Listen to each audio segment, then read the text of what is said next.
জি দেখুন, আমি কালের কণ্ঠের একটা দেখতে পাচ্ছি। আজকে তারা ১৭ বছরে পা দিয়েছে, সেজন্য তাদের এই ১৬ বছর পূর্তিতে আমি তাদেরকে ধন্যবাদ জানাচ্ছি, তাদের পরিবারকে ধন্যবাদ জানাচ্ছি, কালের কণ্ঠ পরিবারকে। ওভারঅল এখানে যারা মিডিয়া ভাইরে এসেছেন, আপনাদেরকে আন্তরিকভাবে ধন্যবাদ, শুভেচ্ছা।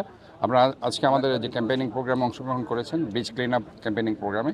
সো এটা ইপসা এটা আয়োজন করেছে এবং সাথে 12টি অর্গানাইজেশন এটাতে হেল্প করেছে। বিভিন্ন এই যে এখানে মুজিব সাহেব একটা ইউনিভার্সিটি আছে, শিক্ষার্থীদের আমরা দেখতে পেয়েছি, এখানে বিভিন্ন শিক্ষার্থীরা এখানে এসেছে। মূল লক্ষ্য হচ্ছে যে আমাদের এই সম্পদ, এটা the longest beach in the world. So এই সম্পদটাকে আমাদেরকে রক্ষা করতে হবে, by hook or by crook.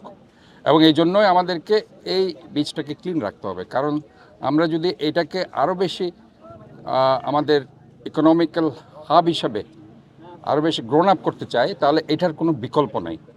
কারণ আপনি দেখবেন যে সব জায়গা থেকে ছুটে এসে মানুষ এখানে একটু আশ্রয় নিতে চায়, 2-3 দিন এখানে থাকতে চায়, একটু নিরিবিলিতে সময় কাটাতে চায়। এখানে এসে যদি ময়লা দেখে তাহলে তাদের মনটা খারাপ হয়ে যাবে। তো আমি মনে করি যে এটা আমাদের খুবই দায়িত্ব একটা সাস্টেইনেবল সিটি হিসেবে গড়ে তোলার জন্য।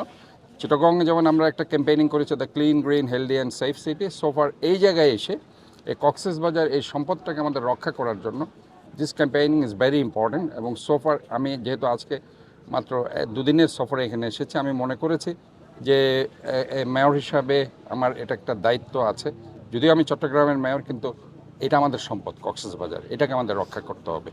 কারণ সোফার আমরা যখনই বাংলাদেশে কোনো একটি ট্যুরিজম প্লেসের নাম আসে, পর্যটন প্লেসের নাম আসে, সেটাতে প্রথমে নাম আসবে কিন্তু কক্সবাজার সমুদ্র সৈকত।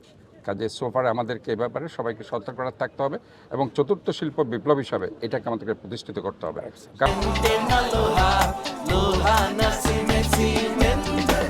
কারণ আশেপাশে যে কান্ট্রিগুলো আছে সেগুলো কিন্তু শুধুমাত্র পর্যটন ট্যুরিজম দিয়ে কিন্তু উঠে এসেছে। কাজে আমাদেরকেও কিন্তু এই শিল্পটাকে যদি করতে হয়, আমাদের নেগেটিভ অ্যাডভার্টাইজমেন্টের দিকে না গিয়ে পজিটিভ অ্যাডভার্টাইজমেন্টের দিকে যেতে হবে। কারণ এই এলাকাটাকে একসময় ইয়াবার স্বর্গরাজ্য হিসেবে গত 16 বছর আইডেন্টিফাইড করা হয়েছিল, যে এখানে ইয়াবা সরবরাহ হয়, এখান থেকে ইয়াবা চালান হয়ে যায়, এখানে আসলে ইয়াবা পাওয়া যায়। রাদার দেন কক্সবাজার আমাদের একটা পর্যটন শিল্প আছে, আমাদের একটা লংগেস্ট বিচ আছে, এখানে মানুষ ঘুরতে আসে, একটা চমৎকার একটা জায়গা।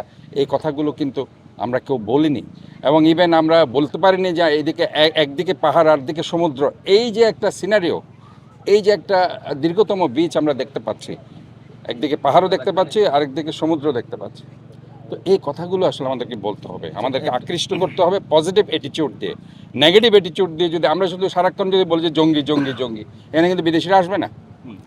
আমরা ওই জায়গা থেকে পজিটিভ অ্যাপ্রোচ করে আমরা যাতে ফরেন ইনভেস্টাররা আসে, ফরেন এই যে ট্যুরিস্টরা আসে, সে ব্যাপারে নট অনলি ট্যুরিস্ট, ইনভেস্টার কথা কেন বলছে, এখানে কিন্তু অনেক ইনভেস্টর কিন্তু আসতে চায়, অনেক ইনভেস্টর, ইভেন এখানে Thailand, China, Japan, Singapore, Saudi Arab, Dubai, এরা কিন্তু ইন্টারেস্টেড এটাকে আরও চমৎকার করার জন্য।